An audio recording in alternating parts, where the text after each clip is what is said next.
Good morning, everyone. Welcome back to day 2 of UI and UX Week with the one and only Peter Deltondo. I pronounced it right this morning. Yes, you got it. How's it going? It's going good. I'm excited. You have a good night last night?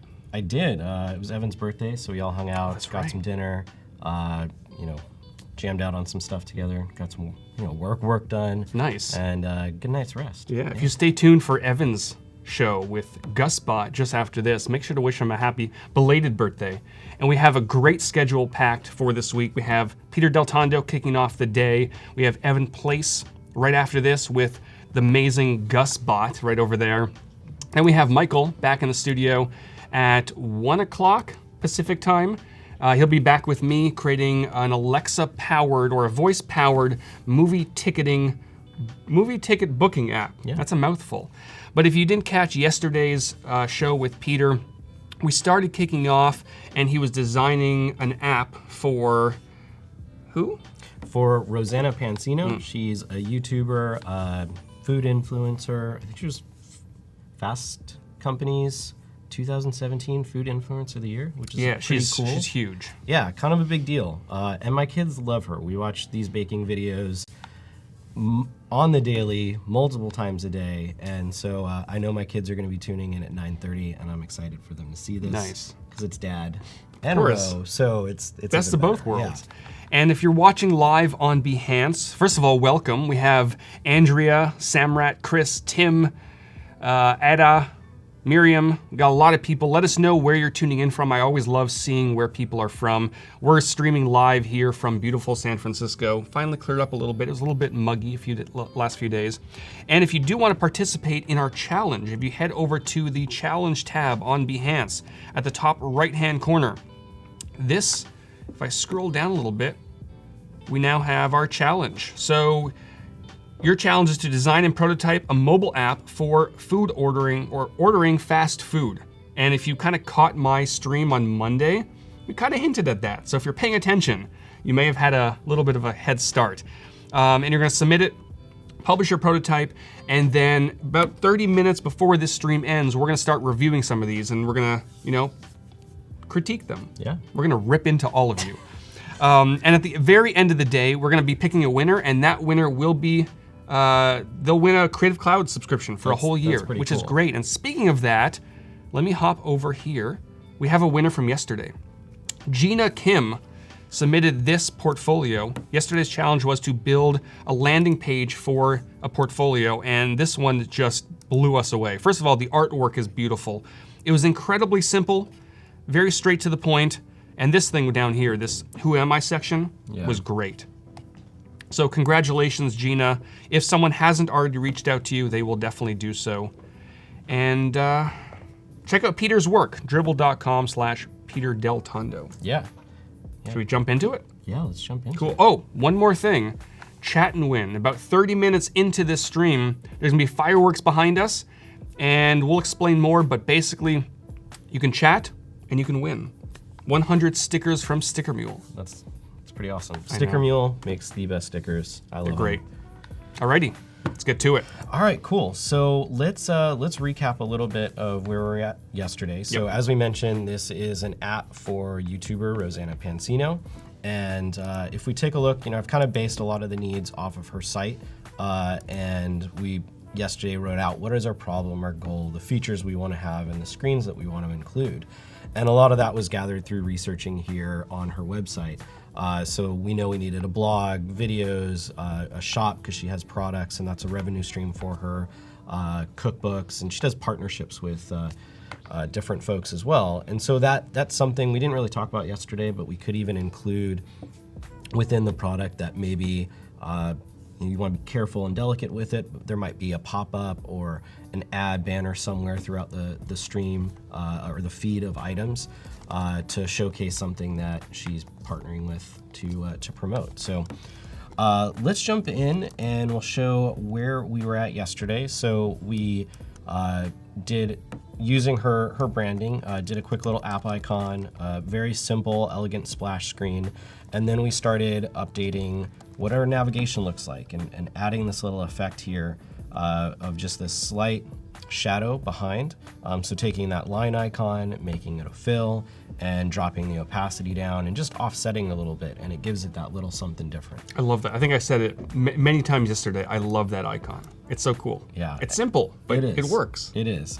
And for those of you that want to check out the icons that I'm using, it's Nucleo icons, and it's great because it's got this tool to go through and actually find the icons you're looking for. So I can type cupcake if I spell it right. And boom, there's cupcakes. So it's a big time saver. I have a tweet queued out for 9:30. So if you follow me on Twitter, at 9:30, there'll be a link to go get that if you guys are interested. And I'll also go ahead and link it in the Behance chat right meow. Awesome. And so we come over here, we had a blog page yesterday, and so we've broken this out into the different categories. We've got all, recipes, DIY, lifestyle, news. And so we've added those little tags up here in the top left, so that way we can easily identify them as well. And we just can scroll through. And so we mocked up a few prototyping animations using the auto animate yesterday. So we've got things like our drag, our scrolls, animating some of the heart-like here. What does it look like when we go from all to recipes?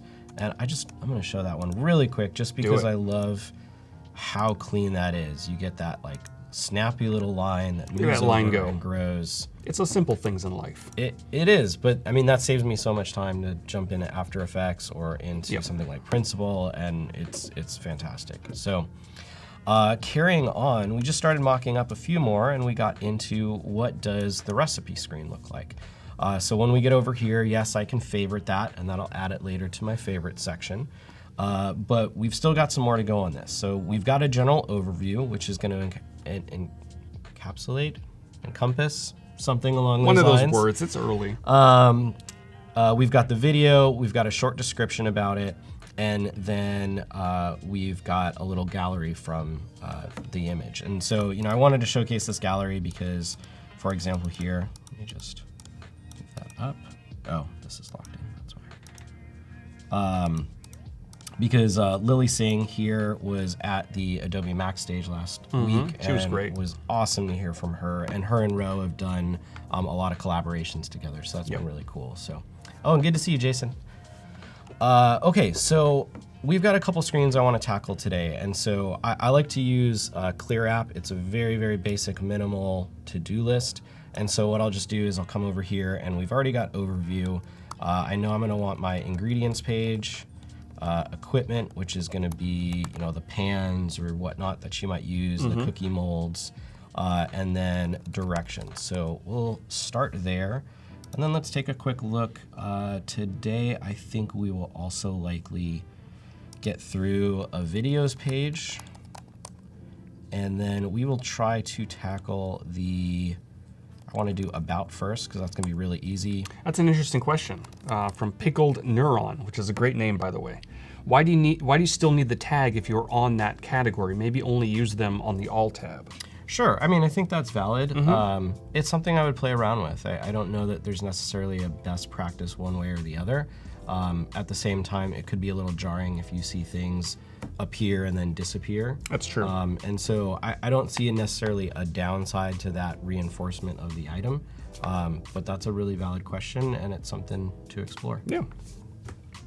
And you'll definitely run into a lot of these little edge cases as you're designing and as you start to see all of the screens kind of come together. And of course, as users start using your app, there's gonna be a lot of these questions you have to start thinking about. Yeah. So let's come over here. So let's just say we favorited this. We'll just copy from this one. And we will move this over to be our pink. We'll change this back to our lighter secondary color. And let's just delete out this content. Okay, so we're gonna start with, what do we say, ingredients. And let's actually grab this recipe so we get the right information. All of this is making me so hungry already. Right? Don't you want some unicorn poop candles and rainbow poop cookies? I kind of do. Yeah, I mean. All right, I'll see you later, Peter. Get some unicorn poop. All right, so let's pull this stuff over. So things we'll need. And I've separated it out I want to touch base on this. So in the app, I don't just have ingredients and then separate it, and then had the equipment together. Yep. And the reason for that is because the affiliate sales or her direct sales of products are something that make her money. Of course. I wanted that to be a little bit more highlighted than hid under the ingredients. Yep. And so that was just an intentional decision to try to promote that information in a different way. Makes sense. All right, so I'm just gonna come over here and let's throw that text in there just so we have it.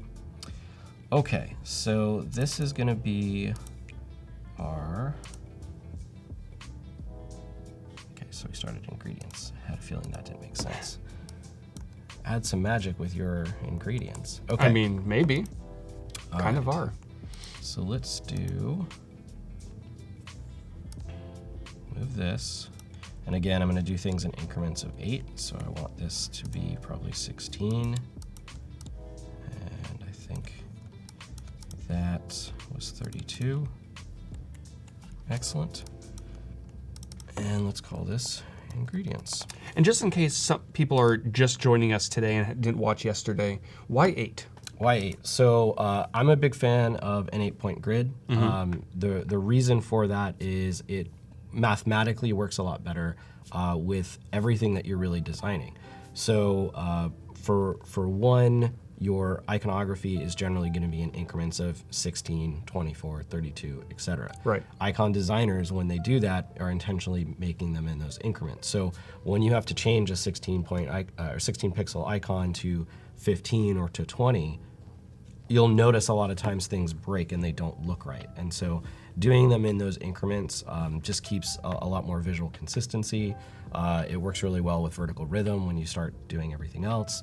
And so it's just one of those things that you kind of don't notice it until you start to play with it. And then you go, oh, that does look better. And there's a lot of great articles. I'll try to post some more stuff about that and share some info, but it's a lot to take in, a lot to read, but it's a very helpful system. Yeah, and by default in Adobe XD, when you hold down Shift and you use your arrow keys, it moves your objects 10 pixels in either direction. Right. However, you had the brilliant idea of creating a plugin that moves them 8 pixels. Right, so we'll be creating, essentially a nudge plugin. I'm working on it with a friend of mine, and that will allow you to set it to actually custom amounts. So I love that. If you want it in, 2s, 6s, 8s, 10s, 15s, whatever, you can do that. So stay tuned, and we'll have that going shortly. All right, so one thing that I want to do with this that's really cool, because I want this app to be more than just an information app. And I think it would be really handy if I could use this as kind of my pick list for my ingredients. So if I was going to the store and I wanted to make this recipe, can I select what I have and don't have in my kitchen and then go to the store and it would save that information. I love that. So I don't want this to simply be a list of ingredients. What I'm gonna do is come over here and I'm gonna look for a check mark. And this one here is probably what I'm gonna go with. Yeah, let's do that. I think I want 16, so let's see. I might want 24. I might have lied. But let's try them out. I'm probably gonna go 24 because I'll explain the reasoning for that is I feel like the 16, oh, it's cut out, that's why. The 16 icon I think is gonna feel a little small. Yeah, especially if you're trying to tap on it, yeah. And this app, as we mentioned yesterday, a large audience is younger kids. Right. And so I think that could be problematic, and I don't want that to happen. So let's come over here. Let's say when we select it, it goes to pink. We've got an 8 pixel gang checking in. Yep. And let's come down here, and we'll just make our own for this. Let me see if there was a default. Yeah, we've got one. Perfect. Chris says Figma has nudge settings built in. It does, yes. It'd be nice to see Adobe XD have that built directly in. And if you want that, aside from a plugin that Peter's creating, adobeXD.uservoice.com, let the team know. Yeah. They check that all the time. Let's make it happen. Let me see something. It's interesting. Okay, let's make our own then. Let's do E for the ellipse tool. Thank you, Tim. And all right.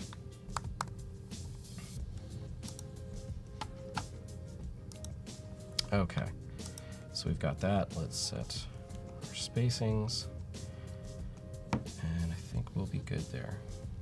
All right, and let's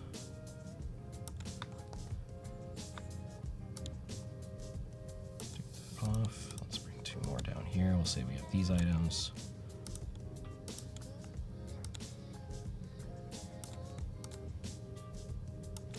Okay, cool. So let's do something like that. I'm going to create a new text box because I want these to be individual. And I'm going to come over to my styles and I'll do my body text for that. And let's bring these over one by one.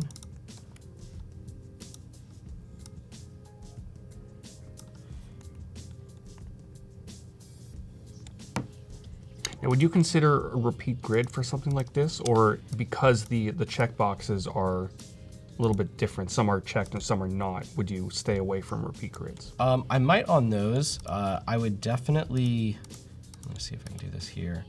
I like having, that didn't work as planned. I like having the individual text boxes separated. Just for developers, it's a lot easier to do it that way than to have like line spacing match up and whatnot. But yeah, I guess we could, and we could just swap out what that element is. Yeah.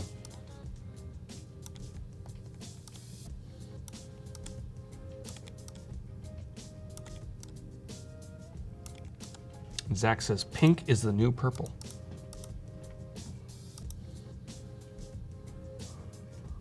Okay, let's grab these.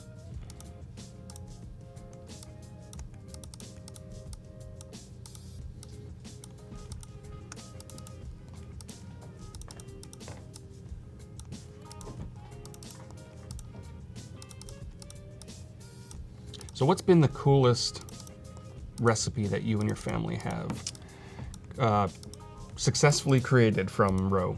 I think the unicorn cake was a really fun one for my daughter's birthday. Just because my wife really enjoyed making that, and it was very challenging. And it was fun watching my daughter do all of the piping. Oh yeah. 'Cause she piped her own cake for that. Nice. And it turned out, let's pull it up real quick. It turned out actually pretty good. Let's see. That was the fossil cake we made, which I enjoyed because I didn't have stencils for this, really so cool. I like did them all by hand. But this was my daughter's cake, and It's you know, cute. she had a blast. Yeah. Thought I had one more, but yeah, she had a blast doing that, and it was really neat. The unicorn horn is made of fondant and stuff like that, and it's exciting for me when you see your kids so happy to do something like that. And that's really what matters. It's Yeah. not about how the cake finally looks. It's just about, you know, getting together as a family, Exactly. being happy. And honestly, it's better than I can do. Yeah. So she's already far past me. All right. 3 more. And then we'll take a look at this. I might want to space these out a little bit more. I feel like it could be... Okay, I think that's actually the last one. Perfect. So Kevin's asking, do you have a rule of thumb for when you turn something into a symbol? If I know I'm going to reuse something, so I would, I'm going a little quickly, but I would normally have made the check mark box here a symbol, the uncheck box a symbol. And once you start knowing that you're going to be repeating components again and again, Yep. you want to do that, because then we could change the color of this and it would change everywhere. That's true. Yeah. So yeah, let's just space these out a hair more. I'm going to go to maybe 16 each. Hey, Anel, welcome back. And I think that just makes this a little bit more digestible. Totally. I think that's another thing, you know, when we get later to reviewing portfolios or reviewing these app case studies, something that I notice more seasoned designers do is giving things that room to breathe and letting the user absorb things in. And that, seems to always be something that we designers battle with, potential clients or at work or stakeholders, is everybody wants everything super crammed in. Yeah, we want to get as much information on a single page as possible, but it's not necessarily the best solution. Exactly. And what I always tell people is, if you're going to tell me everything is important, then nothing is important. Something has to be more important than something else, otherwise it's all the same. Words of wisdom by Peter. Tweet that. Kenim says the Nucleo application looks so useful. It really is. And another one to check out is Icon Jar.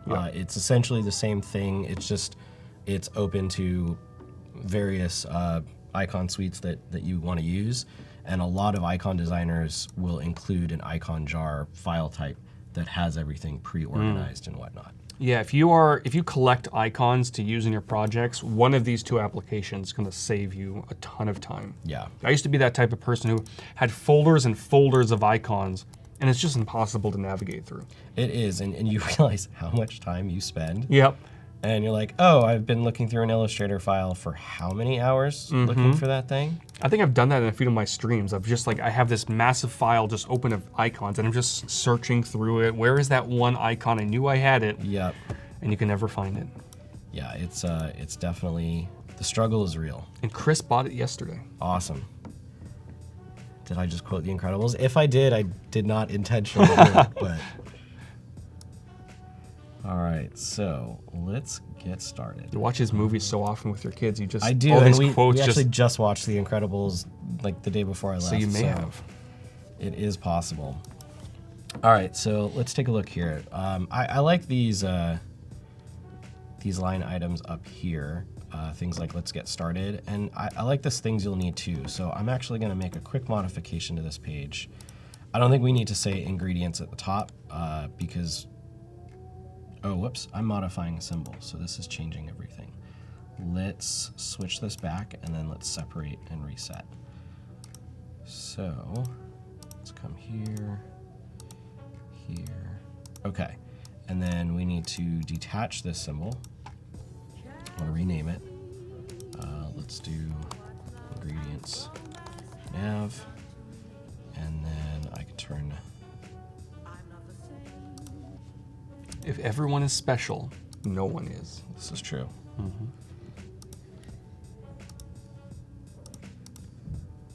Well, maybe.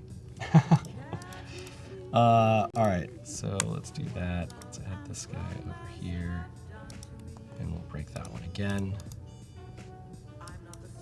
And let's change this to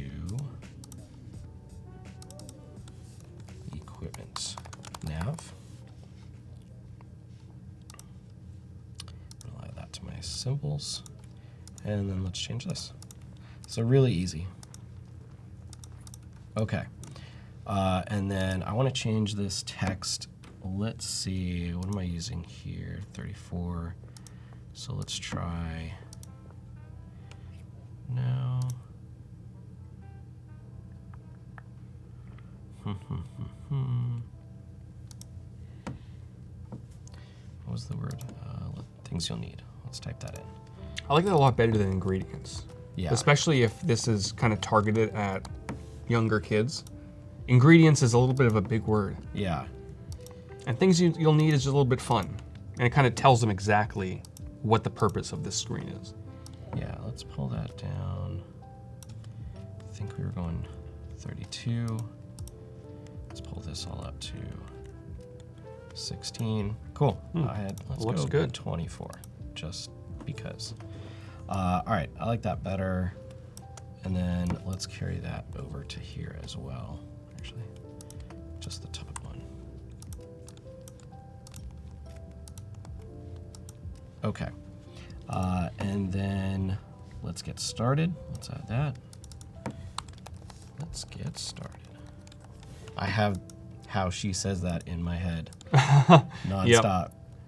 It's really cute though, because my kids do it, and even my 19-month-old, who's not like talking too much yet, but she does the whole like whip of the hands, and it's kind of, I don't know. Very soon she'll be saying words. Yes, All right, and then let's see, we've got these. Okay, and I want to separate these out, but let's do, I think this is going to be part 1, and perfect. Part 2. Oh, so I see. So you're going to put essentially every step on a separate screen. Correct. And are not, you not use... on a separate screen, but okay. I want them as different text blocks. Got it, okay. And the reason I want to do that too is I want to do something cool with numbers next to them. And so it's a little bit easier for me that I treat them as separate shapes or right. text boxes on the page when I go to do that. So what I'm thinking is I might come over here and let's do 1 with a period. I can just change this to an item. And I'm just going to kind of cycle through some of my different options. So I've got this pink button text here currently. I could go up and do something larger like this, or this 24, which might be interesting. Maybe I dig that. And let's bring this down to 16. I'm going to bring this so that it is 1, 2, 1, 2. Just double check. My maths are good. Kenem is asking, any tips on finding the appropriate font and font sizes for projects? Yeah, so I think what I had done for this material font sizings. Yep, here we go. Awesome, let me actually drop this right in the chat. So I'm a big fan of this here, at least as a starting point. I think a lot of these are overkill and you don't totally need all of them, but it's a good place to begin. I generally do my increments. There's exceptions to the rule, but I'll usually do 10, 12, 14, 16, 24, 32, 40, 56, 72. Okay. And then occasionally if I need, I'll kind of cheat it and I'll do 18 or maybe like 20, 22, yep, depending. But I try to stay in increments of 4 as best as possible, and that's for the vertical rhythm. Okay. Tim also mentioned fonts.adobe.com, which yep, used to be Typekit. And if you didn't catch the news at Adobe Max, I know you're excited for this one. Unlimited font syncing. Yep. It's kind of a big deal. And then Nana was asking, do I design on the fly like this, or do I usually wireframe, process, draft, etc.? Yeah, I mean, I've been doing a ton of research on this and stuff off screen prior to this, so I've already gone through that process quite a bit. I tend to design more, or like prep more on whiteboards than I do digitally. As I mentioned yesterday, if I do digital wireframes, I try to do it in Comic Sans or something that my brain can't take seriously, but I tend to get right into design mode when I get on the screen, so I like to do all the prep off screen. Yep. Right. And whiteboards are the best. We have a lot of offices now have that paint that's basically like a whiteboard type of paint, and just like you walk into the conference room, it's just all flooded with doodles and designs and notes. It's really cool. Chat win is in 30 seconds. Get ready.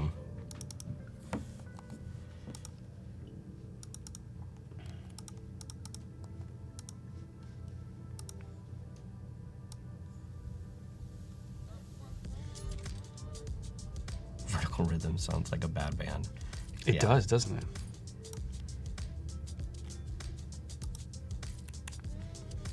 Chris says Bluescape has a XD plugin. Yeah, I think you were talking about that yesterday. Like it's a Minority Report for user interface design and user experience design. It's the coolest thing. I am absolutely putting in a request to get one at work after this. This isn't long enough, that's why. Yeah, I thought that was the coolest little bit of software there. Oh. We got Chat fireworks. and win. It's time for Chat and Win. So if you're just joining us, you don't know how this works, in a second a video is going to appear behind us. all you got to do is chat. Maybe let us know what your favorite snack is.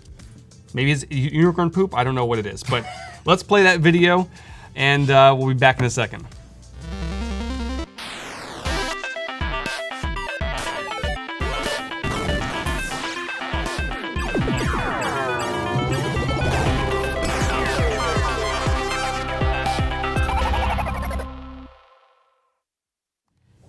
Oh yeah, I love that animation. So yeah, start chatting, let us know what your favorite snack is, or just say hi, tell us where you're from, whatever it might be. And in a second or two, maybe in a minute or two, we will be picking a winner, and that winner will win 100 stickers from stickermule.com.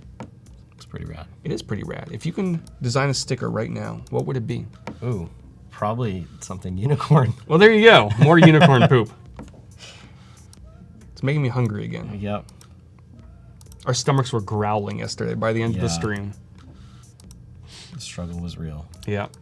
We got pizza, burgers, Cheetos, bagels, Snickers. How has nobody said Cheez-Its? Oh, maybe. Maybe. Sushi? Sushi. We had sushi yesterday. I think I've had sushi 3 times this week. I can never have too much sushi. Nope. Nutella. And Pierre, we have a winner. Congrats, Pierre. Congrats. Someone from Behance will reach out to you very shortly. You will win 100, or you have won 100 stickers from stickermule.com. And if you did not win, you also did not lose. If you go to Did you though? stickermule.com/Adobe Live, you get 10 free stickers. Free shipping worldwide.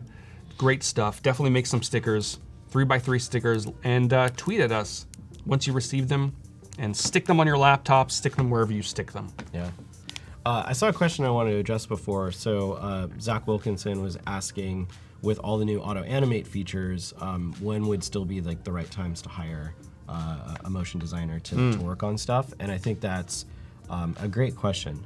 Also, because I generally have Zach do my stuff. And that is that I think the auto animate stuff for me is more helpful in that I'm more intentional while I'm designing to think through what could be an animation or what could be a transition. So in a lot of ways, I think motion designers might find themselves doing more stuff because designers are thinking about it in a way that animation is now always on our mind. Right. And that wasn't always the case before. We would just design something and then later think what could we add to it that would animate. So I think it's really intentional, and you'll see there's a lot of things here that are great to get a concept across, but I might want a motion designer to take it afterwards and just totally refine it, make it buttery smooth. And while XD can do a lot of the simple things, stuff that gets a little bit more complicated, you'll definitely want to work with somebody. Totally. And how do you deal with, because we've gotten this question a lot, is once you start getting into really complex animations, the stuff that you either need After Effects for or some other application, what's the best way to pass it on to a developer and tell them, I need this in my app now? Yeah. Work with a really good developer. Okay, that's works. the best advice I can give Yeah. you. Working with not good developers is the most painful thing in the world. I have 2 developers I trust, and I don't work with anybody else, and that made my life a whole lot easier. That's a fair point. Yeah. And really know your developers, because as a designer, if you're working with a team of developers, you should definitely know their skills and what their limits are. So don't pass along something that's just way over the top that you know they're not going to be able to do. And also know the platform you're designing for. Sometimes you probably don't even need all these fancy animations that you see on Dribbble sometimes. Yeah. They're great to look at on a website like Dribbble or Behance, but in an application, is it really practical? Sometimes it's not. It's not, and I think that's something, I mean, you hear designers complain about this all the time.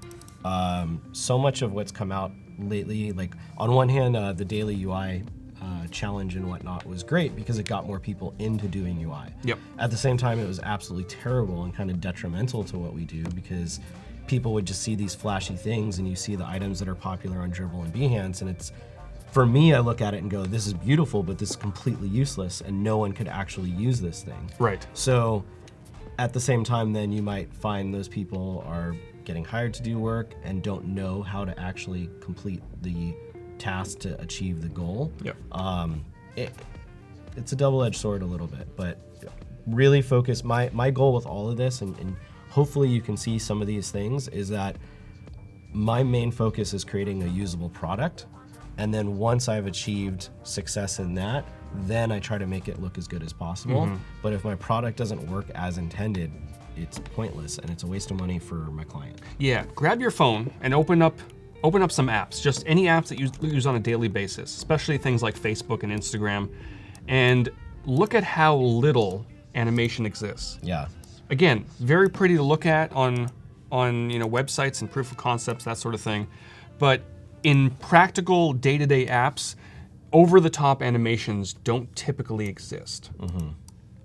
Because they're very difficult to develop for. Yeah, and I think what you see more of is animations in terms of illustration right now. Right. That kind of thing is really popular. We just did a project recently where we were showcasing capabilities, so it was like a really, not dumbed down, but like very basic kind of wireframe of a product, and then we animated like what could happen, or what the tool did through that. And that helps from a sales and marketing standpoint, but we're not actually going to animate the application to work that way. Right. That would be totally foolish. That's a good point. So it's great for communicating things. I think subtle things here that could be neat are some of like the button transitions, or you showcased that item before where when you drag up, that the follow button turned into a plus. Right. Things like that are neat, those like micro interactions, Yep. but not anything super crazy. Absolutely. And like Chris said, animation is meant for showing interaction, not to attract new business. Yes. All right, so let's just wrap up the items here. And so one thing that we're noticing on this, and I'm not sure what the capabilities would be, but so this is linked here at a specific time code in the video. And so I want to make sure that I retain that element. I'm not sure why this is there.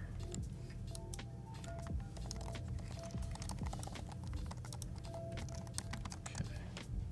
Light purple icing, was that the end of it? Yeah. Okay, so picture at that whole parentheses section, I want this to be in the pink. So that way it could be clickable. It pops, and yeah. It'll add them to that time code in the video. All right, so the next one, make sure that that's spaced right, because I am OCD. And again, the reason that I'm so particular as I design with my spacings is that I don't want to come back and forget and not update something. Otherwise, my developer is going to build it to spec, Right. which is incorrect. And then I'm going to go back and be like, dude, why isn't this right? And then I realize it's my mistake. Exactly, So- yeah. Especially if you're exporting design specs from XD, it Yep. shows all that, the spacing and everything like that. And if they're, like you said, if they're developing exactly the way you provided it in a design, Yep. It's not their fault, it's problem. mine. exactly.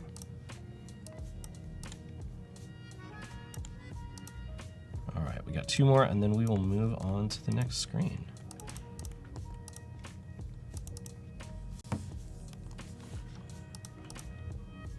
If you are taking part in today's daily challenge, you have about 50 minutes left to get them in so that Peter and I can take a quick look at them at the end of the stream. Yeah. And I'm seeing people saying like, I'm not active on Behance or Dribbble. I highly encourage you guys to. That's where 80% of my work comes from. It's really important to be showcasing your work. If people don't know that you're out there and exist, you're not going to get the Yeah. work. So it's really, really important. And that's how we find people like Peter. We scour Behance, we scour other websites, and we look for designers with really interesting, designs, and we bring them here. And then you're stuck with us for a week. Oh no, I have to be here. Love it. It's the coolest thing. Isn't it? It really is. I mean, for me too, I remember the first time I came up here, this is like a childhood, like bucket list kind of item, you know? It's a rad experience to be here, and I'm super grateful that I get invited to do this. And we're happy to have you. Anytime I will be here. Okay, so that is, we're still on actually the ingredients screen. Now, yeah, I can just swap that and see how quickly I accidentally put in the equipment item. Let me go back. And all I have Bam. to do is just drag that back in, and it updates Symbol it to swapping. the right one. Use it. All right, sweet. So I think that one is good. That's still part of, well, that's actually directions. I skipped ahead one. So let's ungroup that.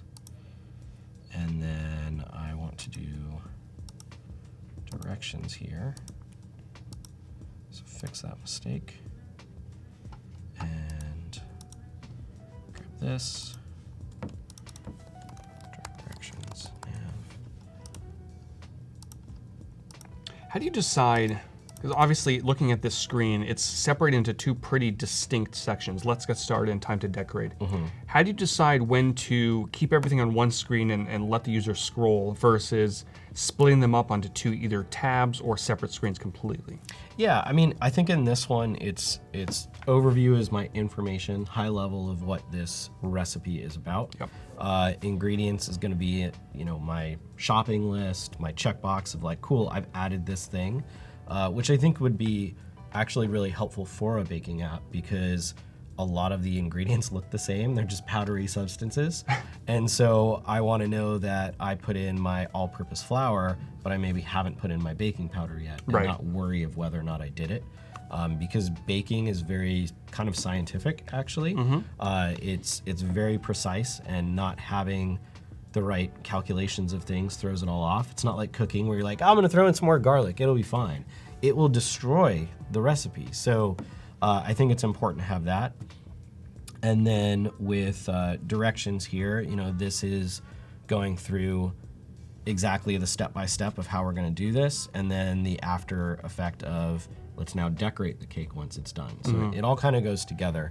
And the reason I like that too is that sometimes the user might want to switch back and forth real quick. And I might even consider keeping the video pinned at the top of this at all times. Oh, okay. That's interesting. Because then you wouldn't have to switch back. That could be something that we play around with too and experiment. You know, it'd be really cool, and this is next level stuff. You have the video playing. And it just, the other one's just kind of like sideswipe in, yep. Or as it gets to certain time codes, it just automatically changes to that. That would be neat. So yeah, we might play with that in a minute. We'll move these down. Have you ever used sugar instead of flour by mistake? I would have to ask my wife. Just me? I don't know. Okay. Oh, although one time my Didn't wife turn out well. meant to put in paprika into something and accidentally put in chili powder. Oh. I still liked it. She couldn't hang. I like spicy things. That was a funny one. Diego is asking, is there a possibility to transform the layout automatically into desktop or vice versa? Yeah, so here, I think this screen would be a good one to Responsive showcase. resize. Yeah, so here, let's turn on responsive resize. And if we start dragging this out, so we would go to 768 for a tablet, watch what happens. Whoop-boom. So what this is doing, and it, you know, you can see some items are moving, some aren't, and it might be because they're grouped or in symbols. Yeah, symbols at the moment do not automatically resize. That is being worked on. But if you do ungroup that, if you ungroup the symbol until that new functionality is ready. So ungroup this guy too. Yep.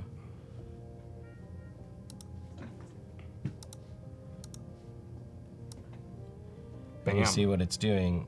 Oh, let's well, that actually wouldn't be there anymore. Yeah, so it's automatically and intelligently understanding what items are pinning where. So we're still seeing that the items here pin left are staying left. The items that should move right are moving right. And you know, you can see there's some things that, hey, we would want this to do it a little bit differently. Yep. But the idea is to get you to, you know, that 60–80% mark. And it's still a great time saver than having to redo every single thing on the page. Absolutely. All right, so let's, what do we have left? Equipment. Let's do that one. So, let's see, what does she have? Unicorn cookie cutter. I'm gonna do a different set of these just because I think it would be a little bit more interesting. So they're not gonna match the correct product here. Let's just mention that. And we'll do a couple more. So let's do maybe, we could just do equipment for now. Just trying to think of a cool way to say that. If you guys have anything in mind, let me know. Okay. So equipment, I'm gonna come over here and let's go to products, and I've got a fair amount of these bookmarked and ready to go. So let's say we want a rolling pin. I wanna pull that in, and I wanna showcase, let's actually make a grid first. Let's do this, so. Yeah, especially if you're working with very large images, I would definitely recommend creating a shape first and then dragging in that image. Otherwise, it's just gonna explode on your entire document. Then you gotta zoom out and find it, resize it. But with a shape, as you'll see in a second, Peter can just drag that image directly into it and it'll mask it. That's not right, hang on. Oh, I know what I did wrong. So someone is asking, they learned about Nucleo, but now they're curious about the other apps on your dock, RF, IA, etc. Yeah, so. What are your go-to apps on a daily basis for designing? Slack is definitely a big one because that's the communication tool. IA Writer is what I like to use to just write quick notes, document things if I'm in meetings or whatnot. I'll write out through this. Clear, as I mentioned, so we've already done our ingredient screen, our direction screen. I just knocked those off the list, and it just kind of this heat map of to-do items. And Clear has a great mobile app as well. Yeah, really. I mean, it's one of those. I don't think it's been updated in the longest time, but Yeah. it just doesn't need to. It was built the right way and was fantastic. Write Font is a very simple font manager. I've used Suitcase Fusion before and Font Explorer X, and they are like complete RAM hogs on your machine. And Write Font has a much smaller footprint, and it's great because it syncs here with Google Fonts. Nice. It also syncs with Adobe Typekit, which they've not yet renamed here to Adobe Fonts. But it allows you to also turn on and off the activation of fonts, which speeds up your computer time or like performance. Because if you're loading hundreds or thousands of fonts, especially when you boot up your computer, it takes a much longer time. And so it deactivates them when you're done, and it keeps your machine running lean. Are you a pro dribbler? I am, yeah. What's the importance of that? The importance, I mean, one is support the platform. I mean, for a platform that brings in a good chunk of my income, I want to give back for the, I don't know, $30 a year it is. Yep. But also, one of the big advantages is it allows you to set some items as like low profile. So if you have old shots or things that, you know, for me, I used to post things that might be like branding or illustration. I don't do that kind of work anymore. That's not what I want to get hired for, so it's not what I show. Yeah. And I don't have to delete those shots. I can just say, make it low profile, and it doesn't show up by default. You can go digging for it. But it keeps those old links active or whatnot. Things like that are really handy. You can reorder the shots on your page. So if you want them to present in a certain order, it's again really helpful. And there's some more things like messaging and search and analytics. And one thing Dribbble teased, I think it was last week, that I'm probably the most, this actually is the one feature that got me to hop onto Pro. I just signed up, I think, a few days ago. It's not out yet, but they teased it. That's coming very soon. Is MP4 uploading. Oh yeah. I am stoked for that because snap. there's so many times I've created these really cool elaborate animations using Adobe XD, and you can't really upload it because you convert it to a GIF. Do you say GIF or GIF? I say GIF. Okay, good, we're friends now. Yeah. You convert it to a GIF and the colors are just weird because you have all these gradients and they don't really convert very well to the GIF format. Yeah. But now, assuming this tease is correct, you'll be able to upload an MP4. Yep. But it seems like it'll only be for pro accounts, which is fine. It's $3 a month. It's not bad. Yeah, that's totally I'm worth stoked. it. I would definitely recommend it. And I'm hoping that the file size will be larger as well, because right now it's a little bit smaller. Yeah, I'm assuming it'll be something similar to what Giphy does, where you can upload a video and it kind of, in the back, and it converts it to kind of like a GIF, but it retains a lot of that quality that the video had. But who knows, we'll see. Yeah. All right. What about WPNG? So here, this is interesting. So I tried a few weeks ago to upload an animated PNG to Dribbble. And when I uploaded it, while it was uploading, it was actually playing back. But once you actually post it, it doesn't play back. So I got all excited, and then I got disappointed. So let me see if I can find. Were you saying an animation didn't loop? No, it didn't play at all. The animated PNG. Gotcha. So it teased me. It was very weird. Okay. But I don't think Dribbble completely supports it yet. So when you guys hear me go quiet on stuff, it's because I'm processing what the heck I'm going to do. So here, what I'm thinking through is equipment. What I want to showcase, there's certain things that are just generic items. Yep. Then there are certain things that you can purchase from her. And so I'm wondering how I want to showcase that, because my thought was I want the graphic, but how I want to do that, I think, is going to be, maybe what I do is I've got equipment down here, other essentials, maybe, other. And then like row exclusives at the top or like something? Rows, let's see, rows, maybe rows essentials. I like that. And then other equipment down below. It makes that sound less sexy, which is a good thing, because then you're trying to get them to buy the other. Yep. And then my thought process on this is maybe we have a little button underneath to get them to purchase. Thank you, Matthews. I like you too. Will XD export a GIF? Probably at some point. I'm not sure exactly when support for exporting GIFs will come, but it's probably something the team is looking into. Yeah. I would love to see that personally. I would too. Or if the there's a Dribbble plugin, if that can support directly exporting to GIFs or MP4s now, based on all of your artboards. MP4 would make sense because you can already export out a video, so that could be interesting. Yep. All right, so let's just override that. Let's say by now. I don't like that language. I'm always very particular on purchase language that's like overly aggressive. Yeah. What do we like? Yeah, Tim says you can record the screen and convert it to a GIF in Photoshop. You can.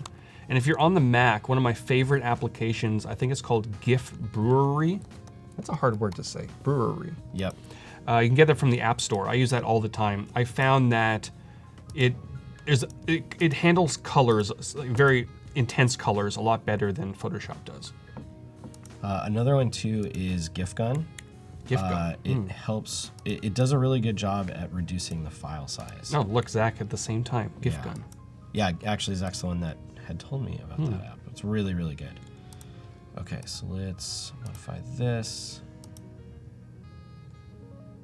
Let's go with the pink. Let's give this a full pill. All right, so we've got something like that. I think that could work. Let me see how big this is. Let's go 32. I don't want this to be black. Let's update that. Hold on. And I want to knock this down a hair. That's too much. Okay.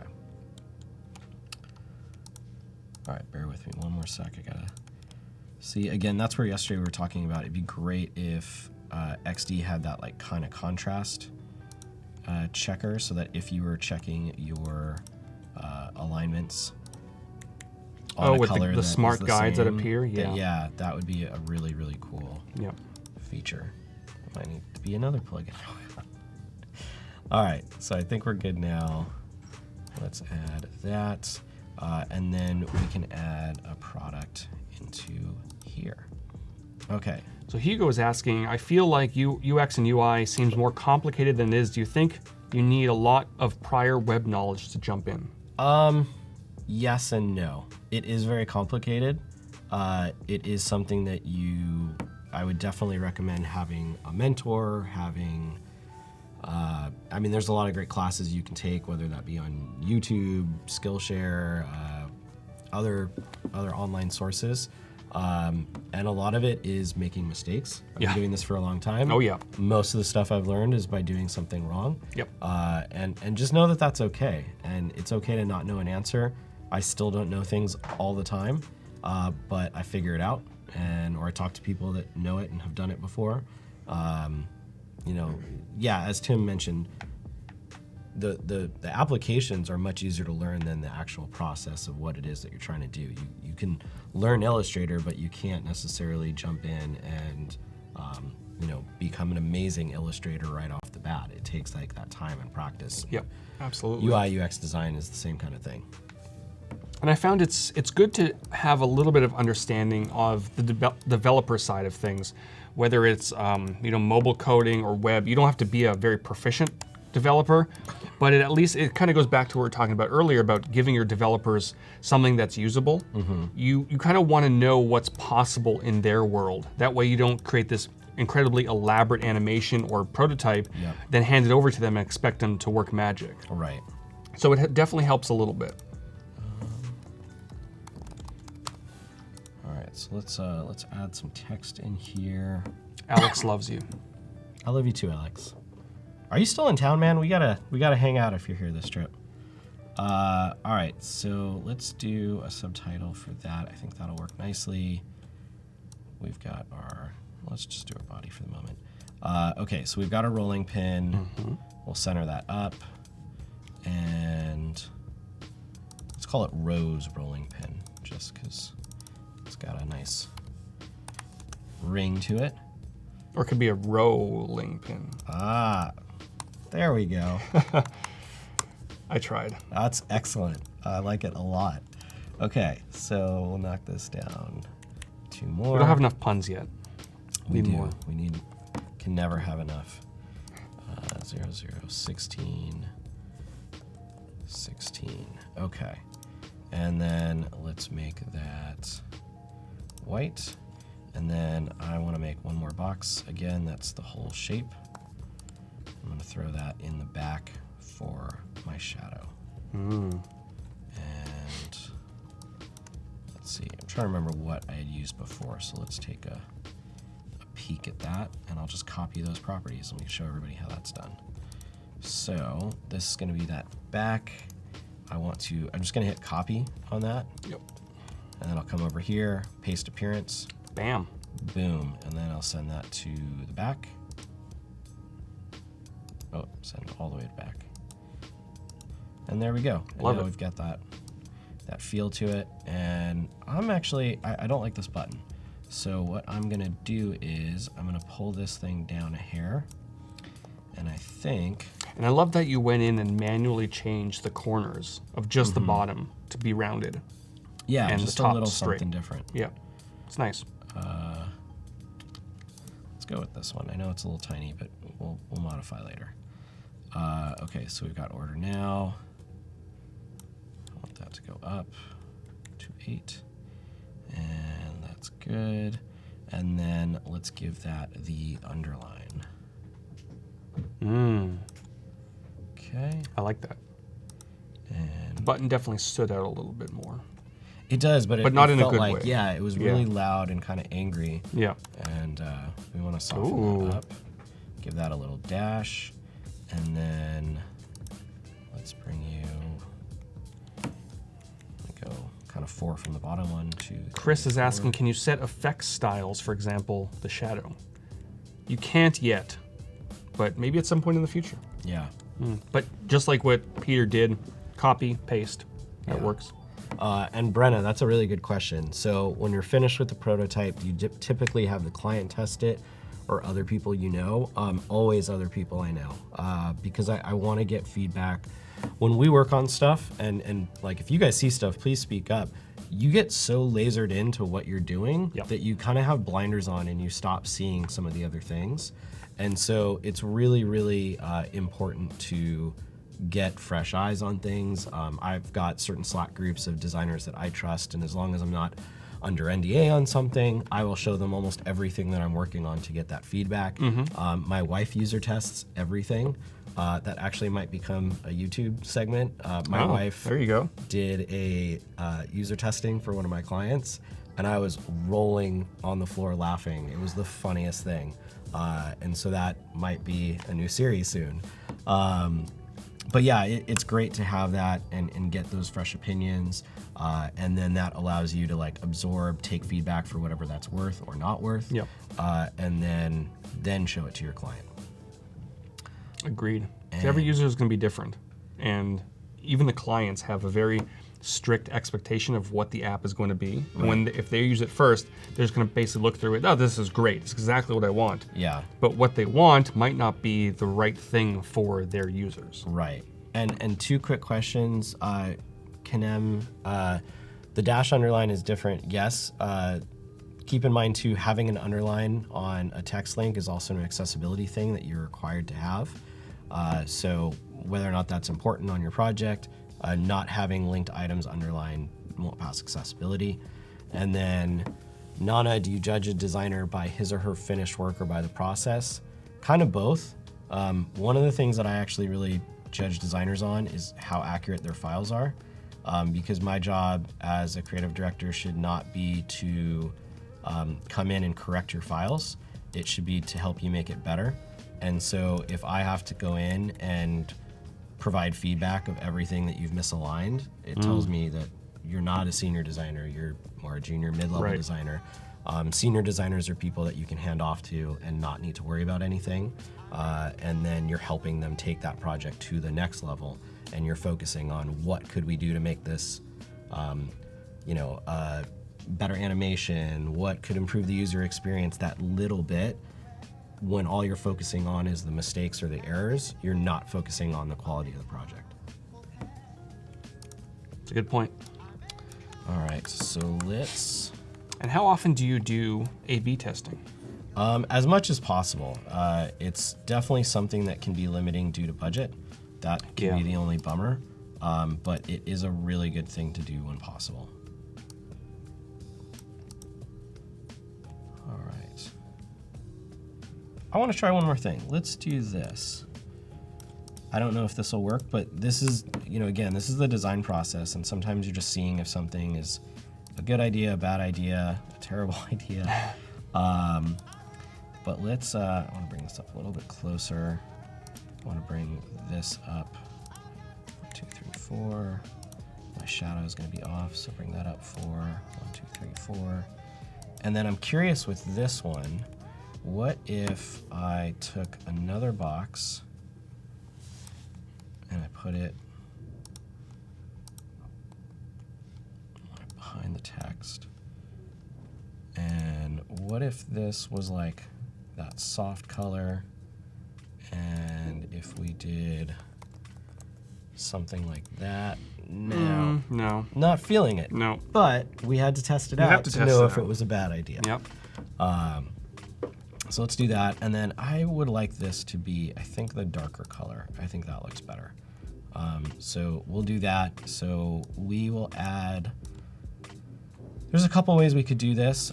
We could have this be, stacked, and we could just 1, 2, 3, 4. Or we could have this potentially, maybe we make it a little bit wider and it like rolls off the page. Oh, you can do like a drag effect. Yeah, and so maybe just to showcase, I don't know that it would be the right decision here, but let's just make this a little bit wider so that way we could showcase that functionality. So let's grab our outside border. Let's make this, 196 is divided by 8. And you might be able to grab the entire stack and use responsive resize. What the heck is 8 times 2, 160 plus 32, 192. That's the number I'm looking for. Again, everything's in increments of 8. So let's do that. This content, let's align that all together, group it, align together, and then grab this, which we actually don't need that because the background is the same thing. That's true. Okay, cool. And then let's grab this, and we could do something like that. And now let's grab one more product here that could be kind of cool. Unicorn cupcake decorating kit. Let's see. Let's do... That's an interesting question. So Nana's asking, if you have an old project of a big brand which you did during the time when XD was not around, is it good to redesign it using new tools and fresh eyes, or just move on or shelve it? I would probably just move on unless you're doing it to create something for you know, an updated portfolio and you want to showcase it with like a certain animation or something like that. But hopefully you've got some work going on that's your focus then at that time, and you don't need to go back. Yeah, that would be keep going on something new and do that. So let's do this one. This is a little bake set. I like this. So Super cute. yeah. And Tim, you can definitely do basic calculations directly in Adobe XD. This is true. All right, so we'll do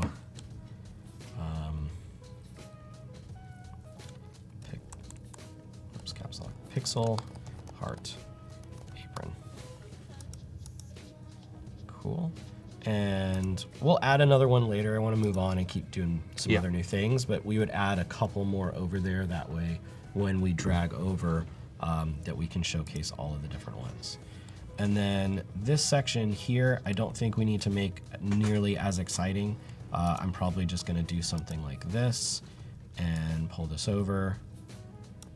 And we will just copy. We would copy over some items. So let's just do something like this. We'll do spatula. And we'll just do a repeat grid on this. And we'll just copy over a few of these.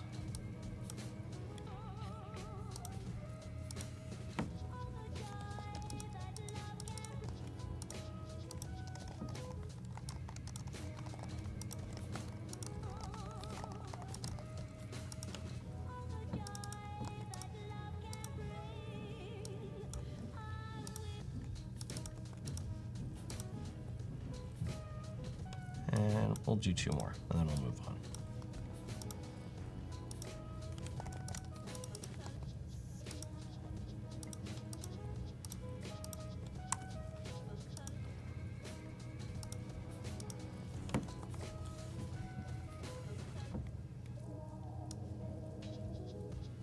Cool.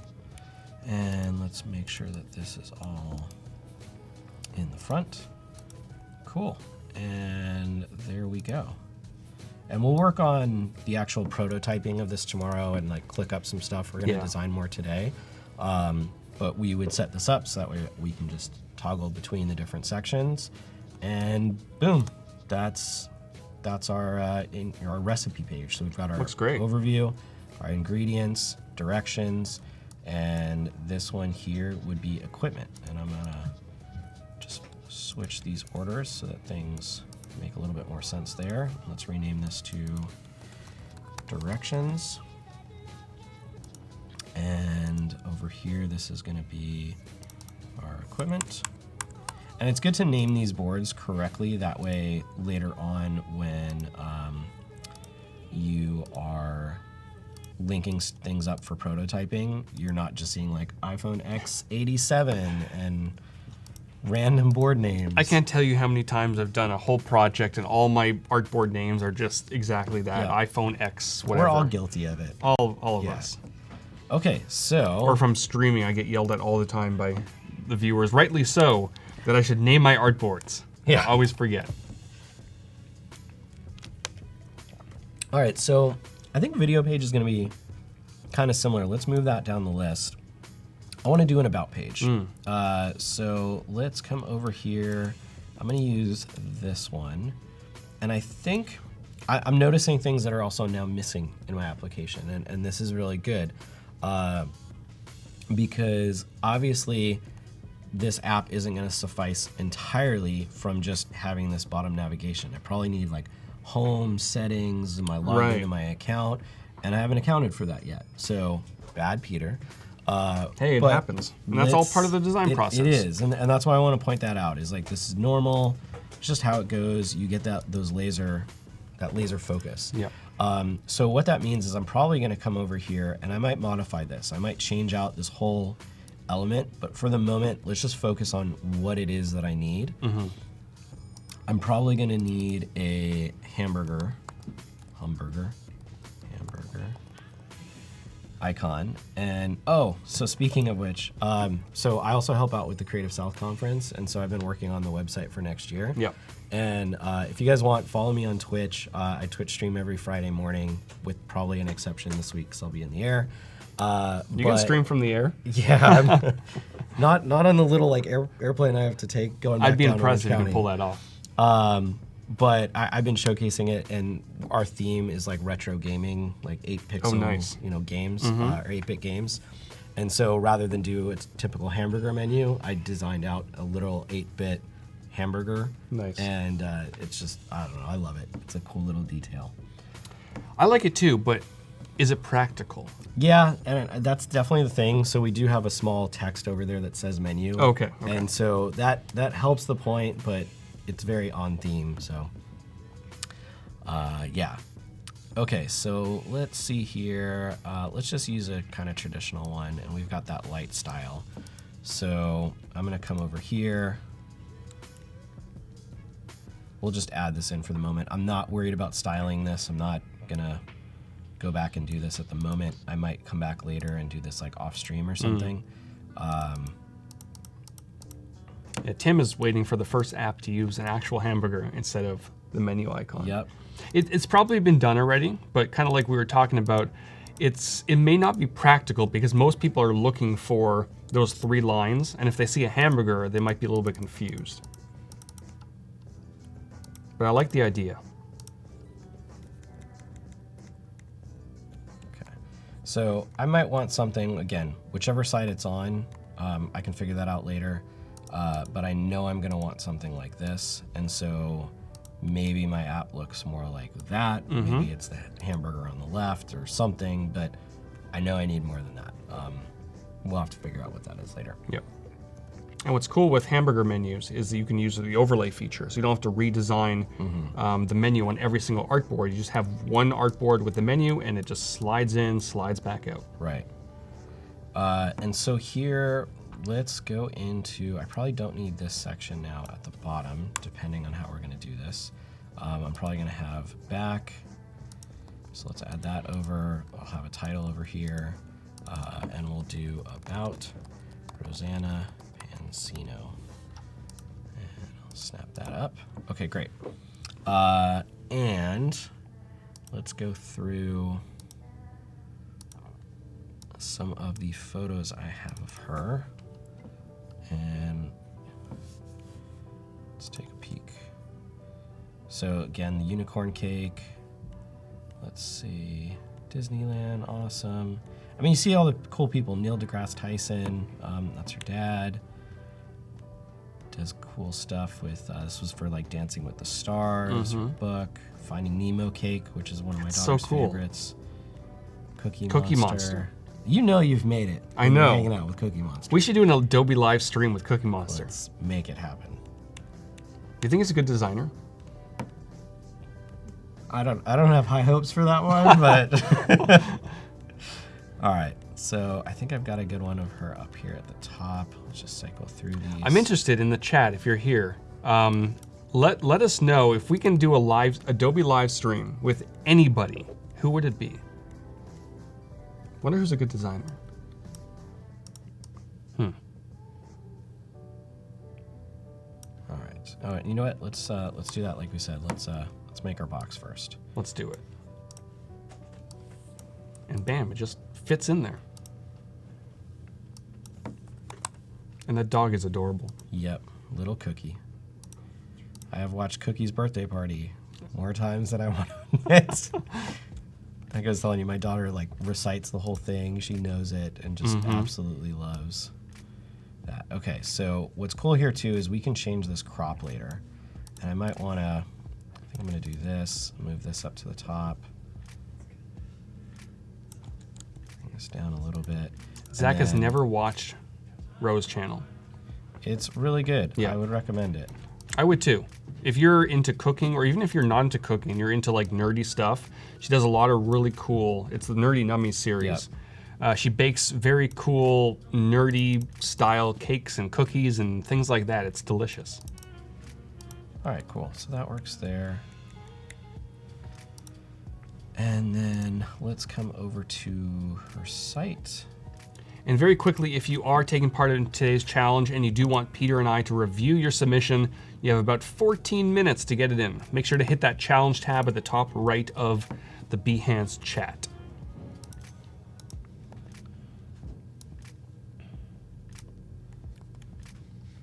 All right, and then let's come over, let's get our type styles.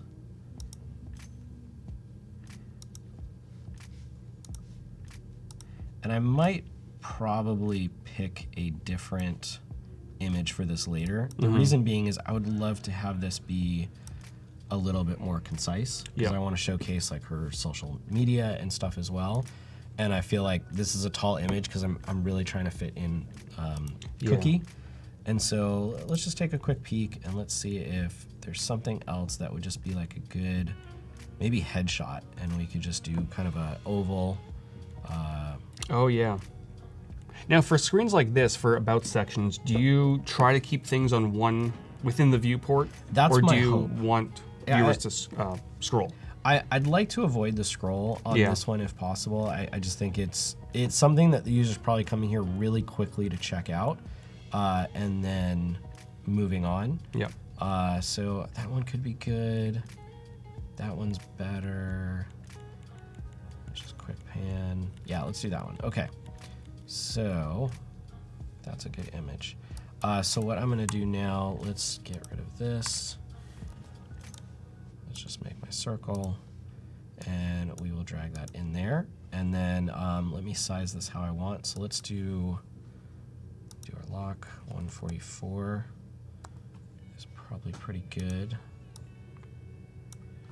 And let's turn that off.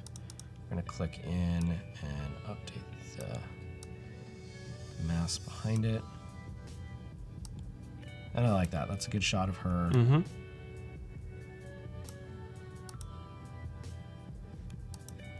This is me being picky. I'm not going to get the white bar at the top. Yeah. I know it's bothering me. It is bothering me quite a bit.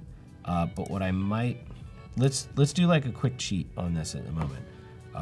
This is not what I would do later. I would go hunt for a better image, but let's see if we can do it this way. And you can possibly cut off a little bit of her hair, but we could do something like that. That's not too bad. Yeah. For now, Don't complicate it. good enough. Yeah. I was gonna do like a little gradient over the top, just very subtle, so it darkened the area. That could work too. But this works for the moment, and we'll modify later. So, okay, so we've got that. I want to pull this all up, and we're getting close. So I do have another body copy that's 14, which would shrink this up. It's a little small. It is. So let's keep that at 16. What we might do is do some editing. So I might come in here and, again, for the purposes of today, let's take that element out. Yep. That gives us some more room to work with. And then what I would also like to do is come here, and I want to add all of her social handles. So obviously we know she is big into YouTube. So let's grab that. We know Facebook. Let's grab that one. Twitter. Grab the bird. Instagram as well. And I think I see her push Tumblr quite a bit too. So we've got 5 different networks. I haven't been on Tumblr in a long time. Let's maybe do one more.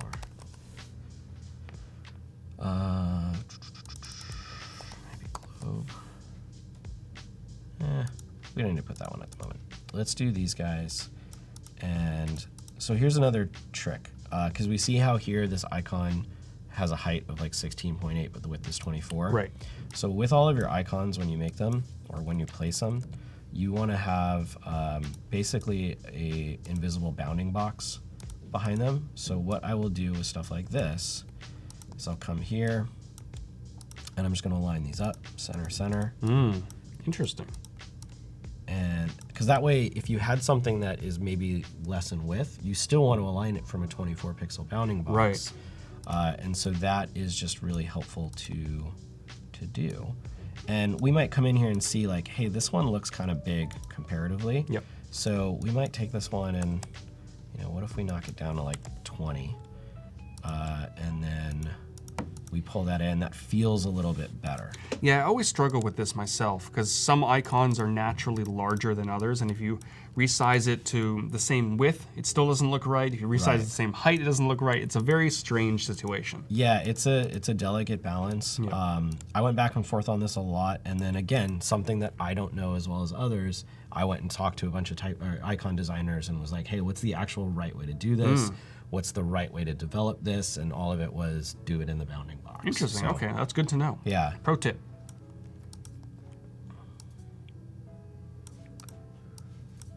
All right, let's do one more. And now, again, we can see these close up and go, all right, some of these need to be adjusted a hair. So like, let's bring in maybe the Instagram one to that. Maybe let's go 22. Let's get really picky. Whoops. Whoa. Responsive resize is at work. Oh. I like that icon though. Yeah. It was kind of cool.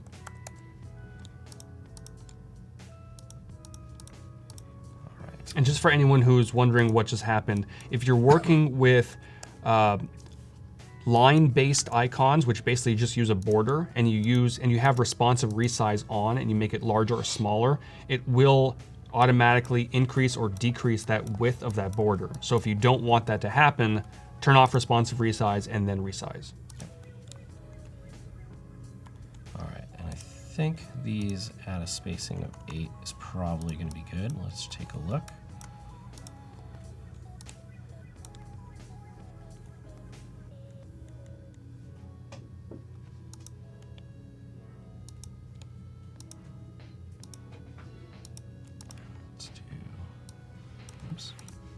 So I'm just gonna make all of their, oh, it's because they're in groups. Let's just make them white.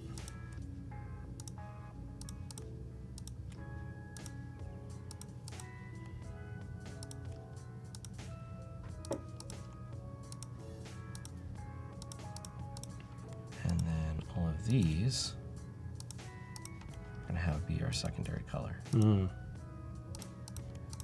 I think the pink's gonna be too loud if we did it. I think it might be.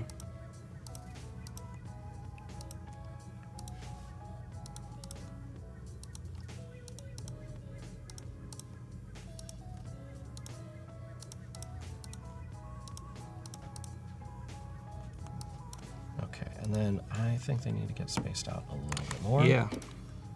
And now we're definitely seeing how tricky it is to line up these icons. Yep. Because like the Tumblr one, because it's a very narrow icon compared to something like YouTube or Facebook, Yep. even though it was aligned in that little bounding box, it didn't look right. Mm-hmm. It's Yeah, very and we tricky. see this. I might cheat that one. Yeah. Let's cheat that a hair. All right, so now it visually looks better. And this Instagram icon always bugs me because like I would probably recreate this actually. Right. And do. Because it's line based instead of filled. Yeah. Like glyph, yeah. Oh yeah, I know how I do this because I've had to do it in the past. Let's just come in here and we'll give that fill. We'll put that towards the back. And then I have to grab this and make it white. And this one here and make that white. That works. And now we're at least a little bit more in realm, but maybe it's the border. Let's keep that on, but let's bring the size of this down a hair. And then we'll just center it to our box. Okay. All right. We'll call that good enough for now. I would still give this a lot more that looks tweaking, good. but we're in a better spot.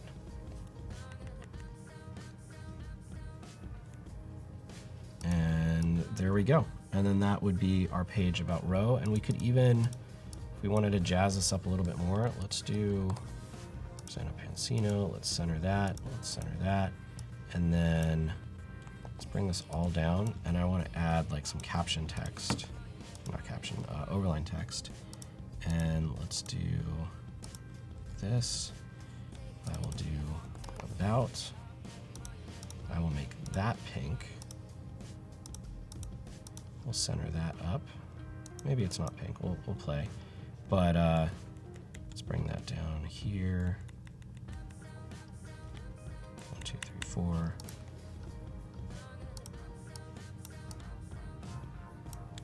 That could It's work. looking good. Yeah, it's, again, this is, this is killing me to kind of skip and say, let's go to the next thing. But like, there's a part of me that goes, hey, should these even be maybe a hair lighter? And you know, this I is think where those might be too light now. I agree. And that's where I think we would have to maybe play around with that value or color. Yeah. But I do like that softer color more. But maybe Yeah. if we go somewhere in between like this. So on one hand, you want people reading the About section, but on the Right. other hand, you want people to click on those links to get more followers. Yes. It's a weird balance. And that's where, like, looking at this now too, I'm going, you know what? I actually don't mind the pink. It is loud, but that's what people are coming here for. Yeah. And so we might make that change of decision. And again, it's all flexible. We can change these things later. But I like that a lot better. That works too, yeah. Yeah. So cool. Oh, and then let's change this text to group these. There we go. Now that feels better. And we're all set. Love it. So cool. That's our About page.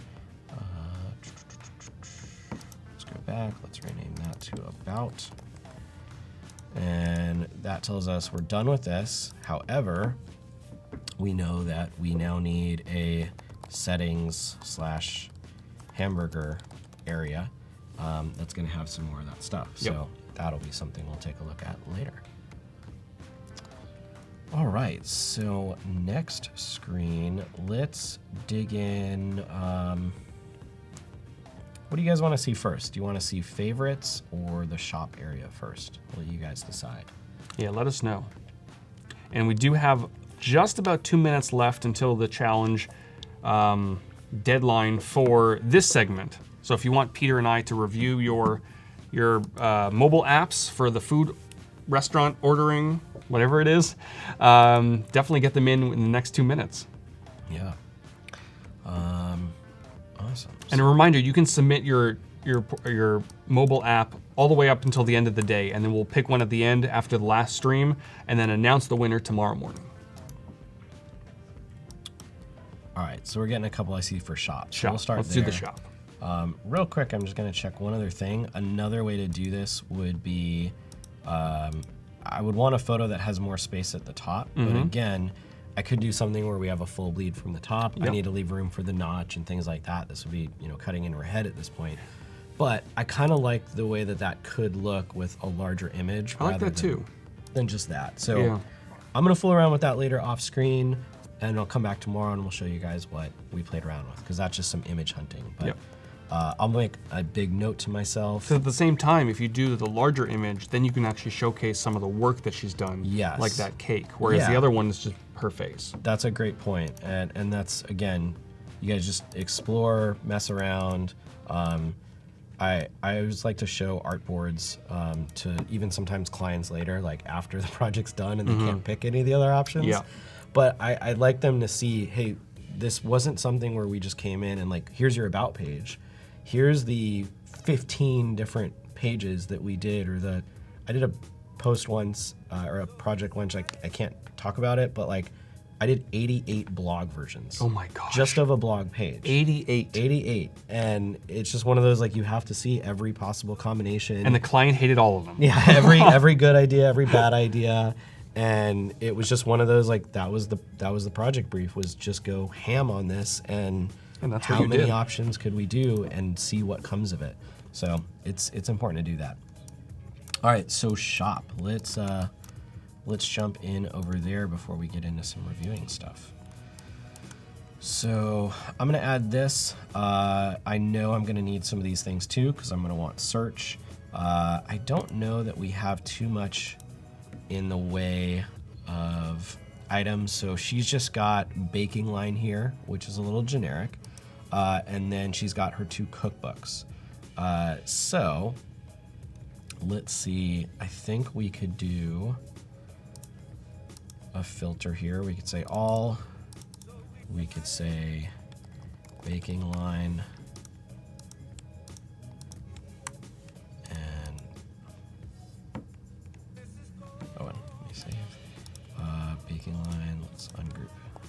The deadline did just pass, but we'll give you all another minute or two to get those last minute submissions in. And cookbooks. All right, excellent. And let's get rid of these. We won't need that. Let's ungroup this symbol, and we're gonna then say shop to be the primary. And let's reset these. We're going to get rid of the little shadow effect we have here. I'm gonna make this the secondary color as well. And sorry, my mouse is jumping me around a little bit. And let's come over here, let's modify our shopping bag to be pink. And then I'm just gonna simply duplicate this. I'm gonna move it behind my other one. And I'm gonna go down, I think it's 2 and over 2. And I'm going to give that a fill of the pink. And then we're gonna knock that down to, I think it's 20%. And that gives us that little effect. And Madison's asking about the to-do checklist app it's called Clear. Yeah, and it's just this right here. It's kind of got that like heat map gradient kind of thing. Yeah. And all right, so let's jump over. Let's do it. We have 2 submissions. Now this one, I don't believe kind of falls in line with the restaurant app, but we'll take a look at it anyway. We have a login screen, cute little icon at the top. And this one I don't believe is wired up. So we'll just swipe through. It's jewelry. Okay. Can't eat this stuff.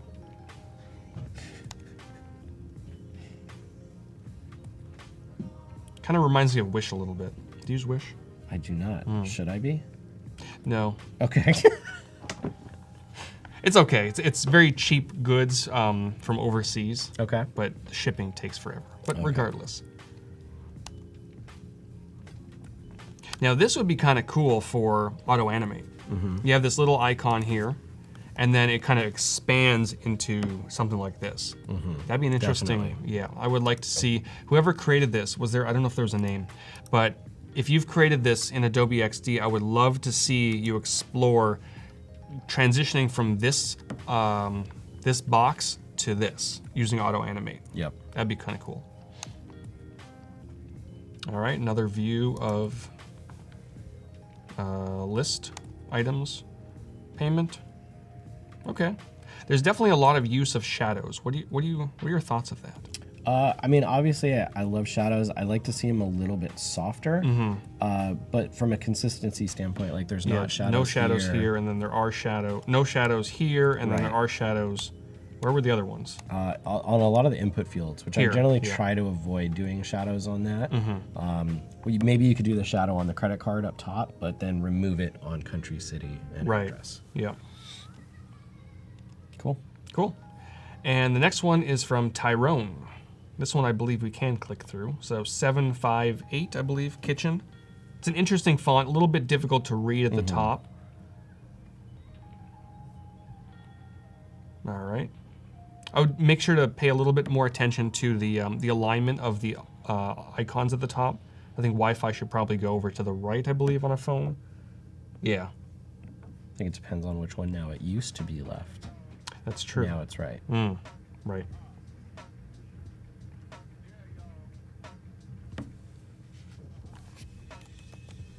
Meal of the day. Click for audio and okay, that's interesting. You can probably use the speech playback option in Adobe XD.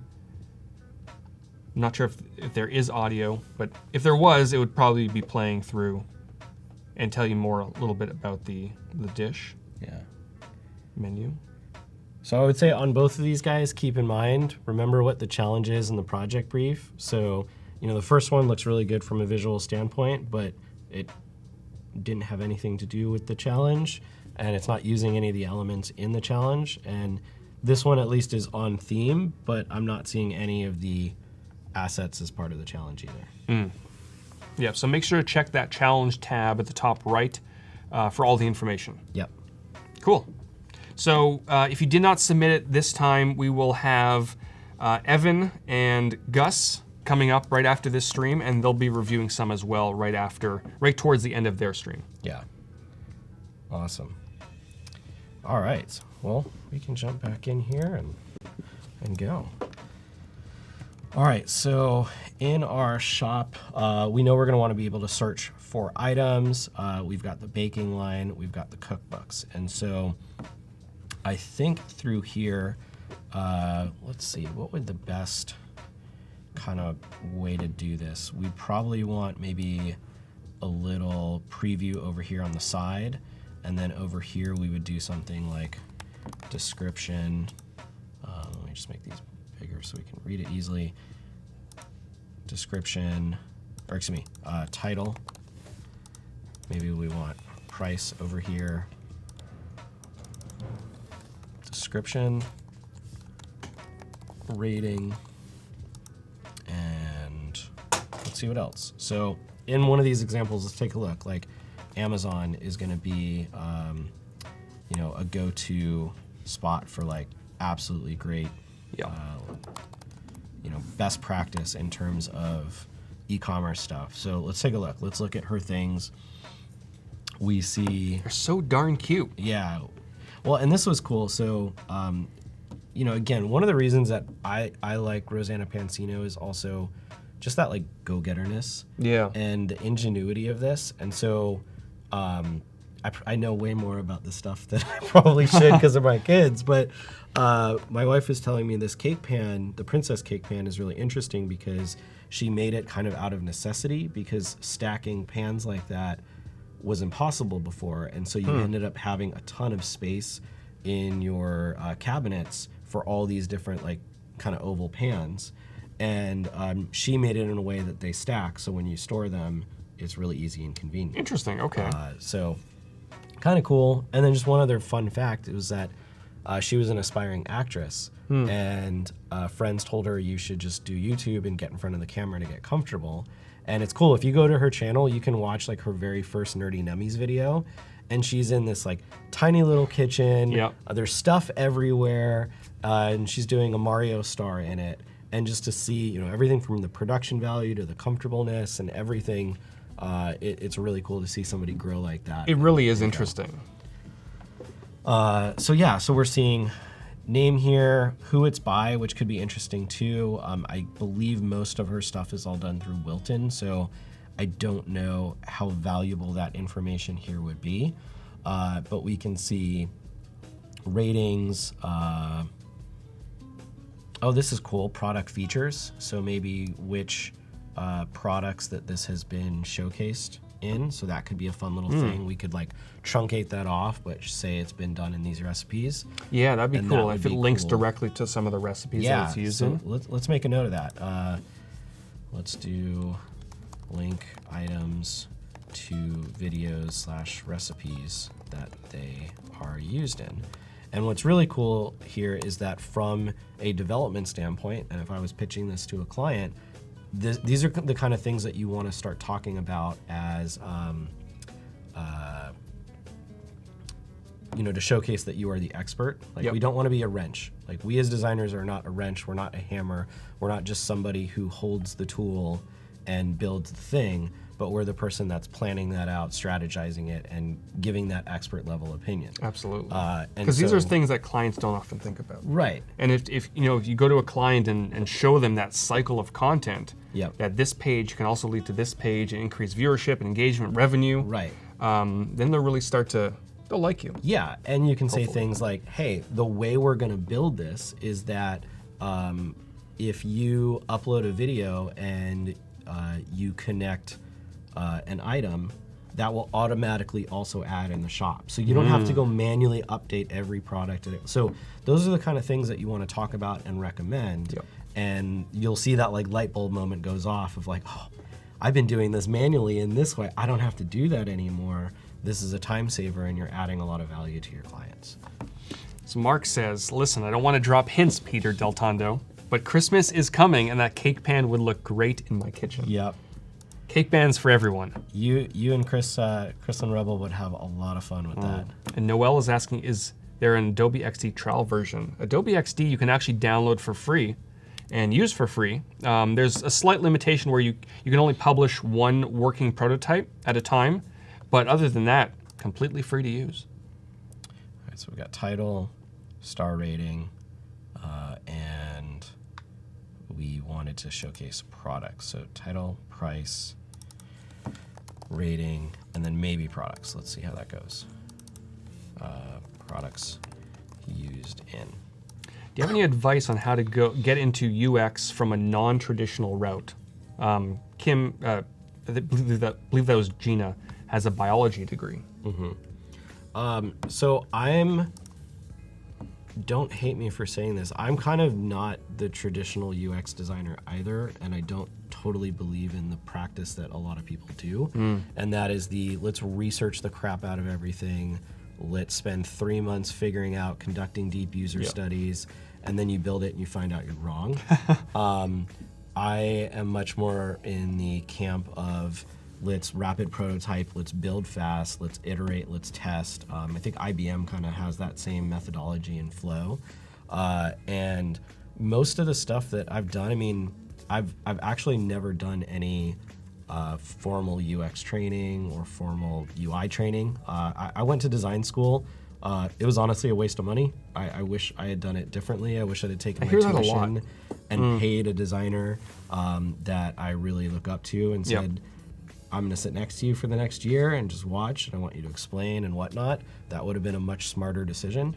But everything that I've learned has just been from building websites when I was a kid and throughout, learning things that I did right, that I did wrong, something didn't convert well, how do I fix it, talking to people that are smarter than I am or more knowledgeable than I am, and a lot of failing. And that's why I kind of embrace that feeling of failing or making a mistake, because I know I can correct it later. Yep. And you just have to learn that way. And it's just practice and experience, do a lot of reading, watch a lot of videos. The fact that you guys are here on the stream, this is the kind of stuff you need to do to learn and grow. Absolutely. I love it. And failing is definitely going to happen. Failing is a very normal part of the design process. Yes. I don't think there's a single designer in the history of design who's never failed. Yeah, it's not going to happen. No. And even the best designers constantly fail. The best agencies, brand agencies, they throw out a lot of bad ideas, and something doesn't work. And I mean, take a look at a lot of the brand stuff that we see, big companies rebranding, and how badly some of those go. Oh, yeah. We as designers, it's easy to judge on the internet, but we all look at it and go, who signed off on this? That's not okay. It happens a lot. Yeah.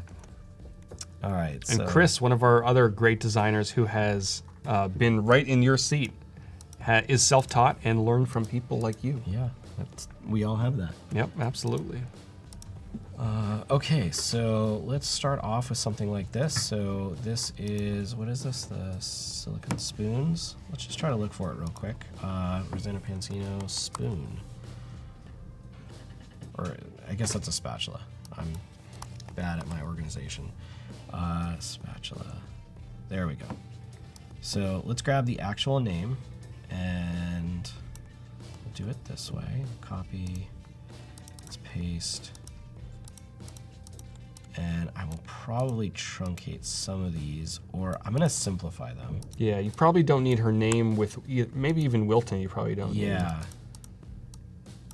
Let's showcase it on the inside. We could do some kind of little banner at the top that just states all of her products are done through Wilton. And there's a partnership there. And you can possibly even take from 2 count down, you can keep that but on a second line possibly, and then just decrease, make that a secondary color. Maybe make it a little bit smaller, just so Nerdy Nummy Silicone Spatulas is the product name, and then there's some details about it. If you want to, if you're concerned about keeping space. And let's There's an interesting question. What are your 3 most favorite fonts and why? Open Sans, it works absolutely everywhere. Proxima Nova and Brandon Grotesque. Which 2 of those we're using here. We're using a variation of Proxima. Nailed it. But I really like them. I like Lado too, but it has a really weird eye. And oh, does it? That eye just bothers me a little bit, especially on the light version, because everything else is light and then there's this chunky dot at the top. Oh. And it always renders differently on web than it does in the design system. That's frustrating. Programs. So, all right, so let's do that. And then like we said, let's maybe come down here with a little tagline, 2-count spatula set. So we'll do something like that. And we want a price. Let's see, so. Yeah, Tim, there are way too many fonts, and he says he has a bazillion installed and only use a few. Isn't that the life of a designer? I used to do that in school. I had at one point like hundreds or thousands of fonts, and now I use probably like 5. Yeah. And unless a project really calls for something very quick and unique, it's really simple. One set of fonts that I don't use often because of what I do, but one of my favorite font foundries is Fort Foundry, and that's Maddox Schuler, one of the nicest people on the planet, and I love the stuff. And you know, it's cool for me when I'm driving around and I see billboards or whatnot, and I'm like, oh, that's fun, and I appreciate them. I don't use them because I don't do a lot of print stuff, right? But they're really cool. I see them on beer labels and stuff all the time. Nice. All right, and this is what, $7.90. We actually got this for my daughter for Christmas. What is the best plugin so far? Oh man, I think that really comes down to what you're using Adobe XD for. Yeah. I mean, I've definitely found several decent use cases for many of the plugins. Google Sheets is a great one. Yep. That basically allows you and a copy editor or just you and yourself to work on a document kind of at the same time. Not live, but your copy editor can basically create different columns. Yeah. And then you can match those up with the layers in your document or in your XD document. And then all the information just kind of like populates throughout your entire thing. Yeah. UI Faces is another great one. I believe that was created by Alex. I forgot his last name, but he's a great designer. There's more in here than there were the other day. There's a lot. Yeah. And there's already a few that allow you to export to HTML, CSS, Swift, that sort of thing. Yeah. Again, Stark is really great. Stark is great too. Color contrast. Yeah, the team over at Impeccable and my friends Sarah and Logan at Clay Design worked on the Google Sheets one. Yep. And I mean, that's such a time saver because you could have your product manager or copywriter take a Google Doc, put in the image they want, the text descriptions, and it'll automatically generate all of that into things. Yep. And the UI Faces one, which we should actually, let's just show it real quick. Yeah. It's here. And also Angle is a really cool one because previously what I was doing, if I wanted to showcase my product, I would record my screen or just take a screenshot of the app that I'm working on, bring it into Photoshop, into a mock-up, go into the smart object, paste it, save it, go back into Photoshop, save that as an image. But now Angle basically allows you to automatically grab an artboard and pop it into an isometric or perspective angled iPhone or Android device. Yeah. And so this one I think is so cool because it's really important to showcase diversity, men and women in all of our designs. And so this one gives you so much power. So I can come in here and say, I want unsplash, and let's do diverse UI as well. I can set my age range. That's so we've cool. talked about this being mainly kids. So let's maybe say like, I don't know what the results are gonna be for this, but let's say 4 to 12. I want men and women, and I want people that are happy, and let's just do all the hair colors. And we'll randomize and apply. Oh, so it's only 18 and older. Okay, that makes sense. Probably for privacy reasons. Yeah, very possible. So let's do 18 to 30. And I can apply, and it just automatically drops in, and I see a nice mix of people here. Really, really easy. Yeah. So super cool, great plugin. I tend to have a folder in Dropbox too that has, I like to use my friends in all of my UI mocks, and so I grab all their avatars, make sure it's cool that I use them, and then I drop that into all of my designs. All right, so we've got this. Let's make this.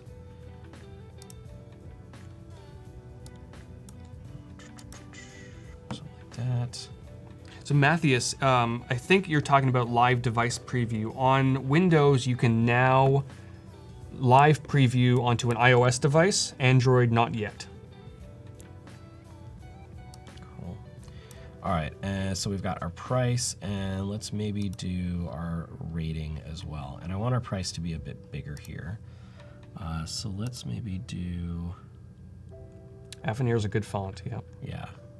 Are there any free icon kits that you've come across? There are, and also if you guys go, I think it's Get Icon Jar. Yeah, here.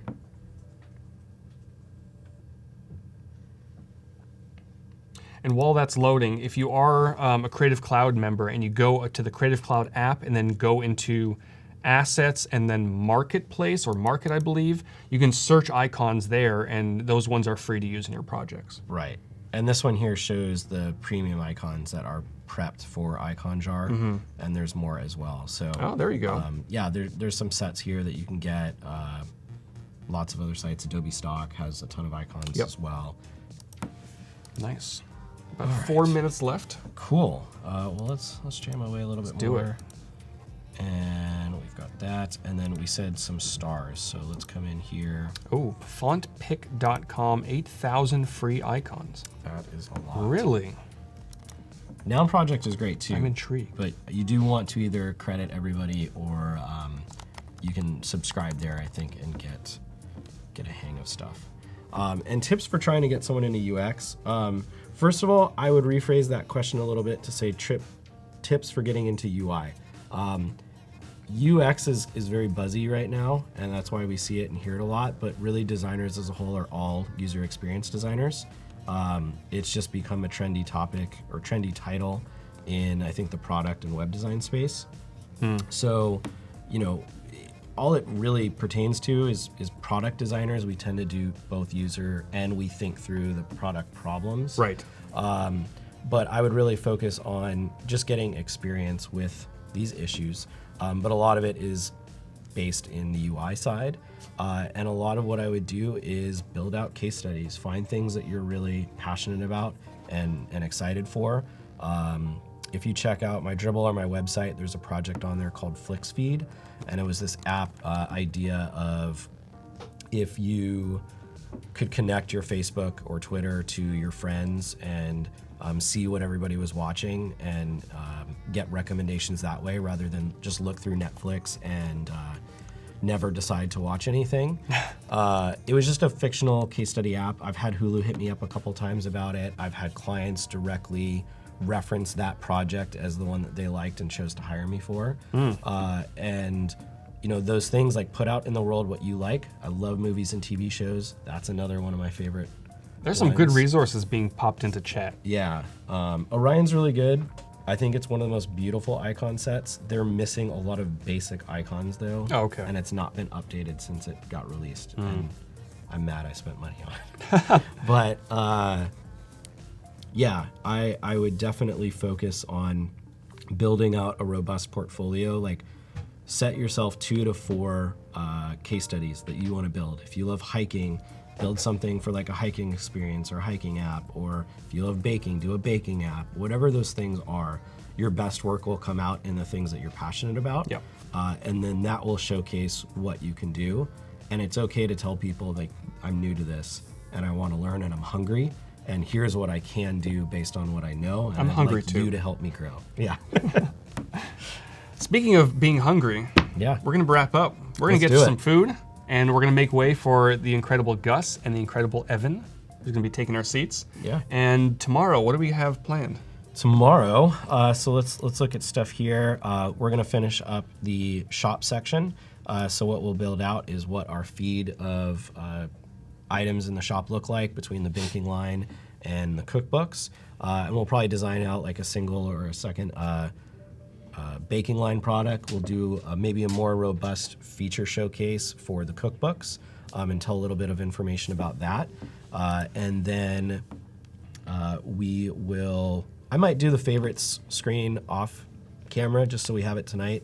and then we can link all that up and prototype tomorrow. So Sweet. maybe do about 30 minutes of design tomorrow, and then we'll jump into making this thing functional. Yeah. That's the part I love about this whole experience is the prototyping stuff, especially auto animate. Yeah, really, really cool. Awesome. Well, thanks so much for joining us. Stay tuned for Gus and Evan. We're gonna go eat. My stomach is grumbling. And I will be back later on with Michael Kotchenberger, and we'll see you all later. Awesome. Have a good day, guys.